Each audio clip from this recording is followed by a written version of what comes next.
Not going to defend the big blind with the 8-3 suited.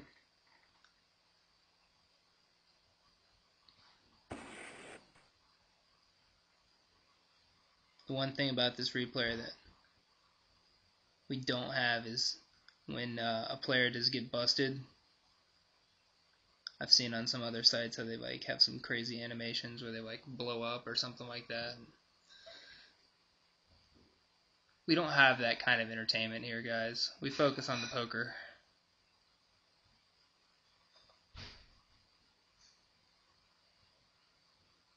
Pretty interesting pot developing here.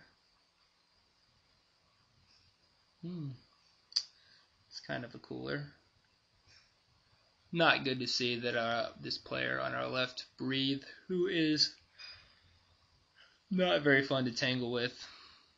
He's got a lot of chips now. With the 10-jack suited and the cutoff there, I'm just going to open it up. I'm definitely going to be mixing up the hands I'm playing now at this point, since the blinds are starting to get a little bit bigger. 10-jack is a perfectly suitable hand to raise with and see flop in position.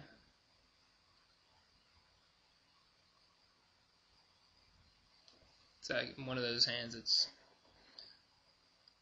actually does really well post flop. So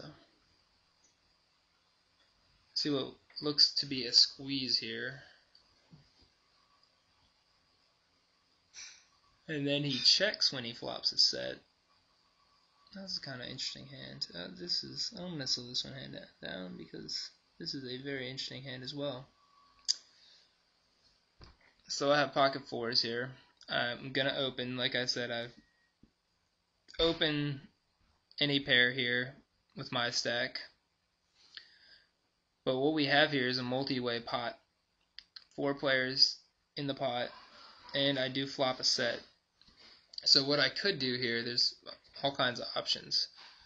I could bet and hope to get raised, or I guess get called by people with like flush draws and all straight draws and all kinds of stuff if I bet here. And maybe top pair, like hope that somebody just decides to call a top pair. But when I bet here into 4 people after opening the pot pre-flop, it definitely looks like I have a really strong hand. So I think that I might even make some people that have top pair type hands just fold their hand because that's how strong my hand looks.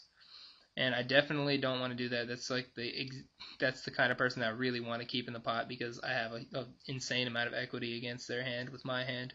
I do want to get the people out of the pot that have hands like flush draws and all kinds of like hands like that do have some outs against me.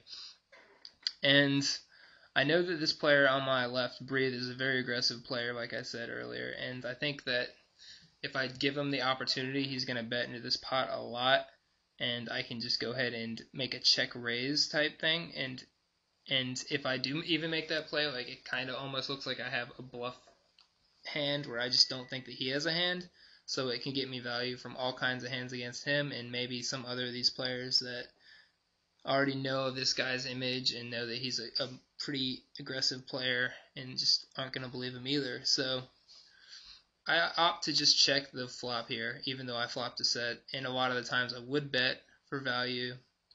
But in this situation, since it's a multi-way pot and there is so many draws out there, I think it's best just to check here and try to see if somebody with a flush draw will bet, and maybe like somebody with a top pair will just go ahead and re-raise, trying to maybe end the hand there. So, I mean, that's not really going to happen that often in a high-stakes tournament, but since we have a lot of satellite qualifiers and all kinds of players like that in this tournament, it's much more likely to happen. So, I'm going to slow down this hand a little bit more, because once we check, we do get the player to our left, Breathe, to bet, and the perfect situation unfolds, actually, because he bets, he raises, and when he raises that much, it doesn't look like he's really ever folding. I mean, I may be wrong. Maybe he is raising to fold there. But also, when I check raise here, it also looks like I have a flush draw as well. And when he has that many chips invested, and if he does have a hand like top pair, top kicker, or something like that, and he thinks that I could have a flush draw here, then he just can't fold, because he's got like at least a 50-50 shot against a flush draw, depending on what over cards I have and stuff like that. So by check raising here, I think I create a situation where I allow myself to get the optimum amount of value for a hand that I probably would have only gotten like 1 or 2 streets of value from, but nowhere close to the amount of chips that I end up getting because of the way I played this hand this time. So making this play every once in a while will end up really, really working out in your favor, as you will see here in a moment. Because he can't really fold once he's made that raise, and if he has any kind of hand. If he did it as a bluff, he can obviously fold. But what we really wanted to do was get this player to fold, because he could definitely have some kind of draws, and I just don't really want to be in there with a flush draw too. So once he folds, very happy, obviously. And we are in a fantastic situation because he has the queen 10, top pair, top kicker. He's basically drawing dead to runner. And once the jack comes on turn, he's definitely done. And so we ship ourselves a nice little pot there and get our stack up to a point where we are in very good shape. And I actually am going to go ahead and pause the video there yeah, alright, we got it paused. So we just managed to play a hand in a little bit more unorthodox way than we usually do, and it worked out very well and pays major dividends for us.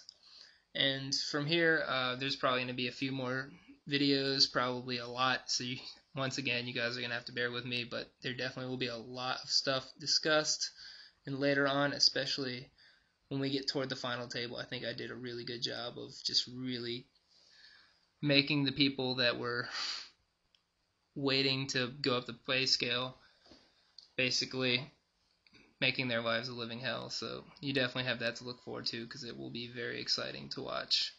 But until next time, this is Jeremy Chip Steele Menard, and look forward to seeing you in the next segment of this video.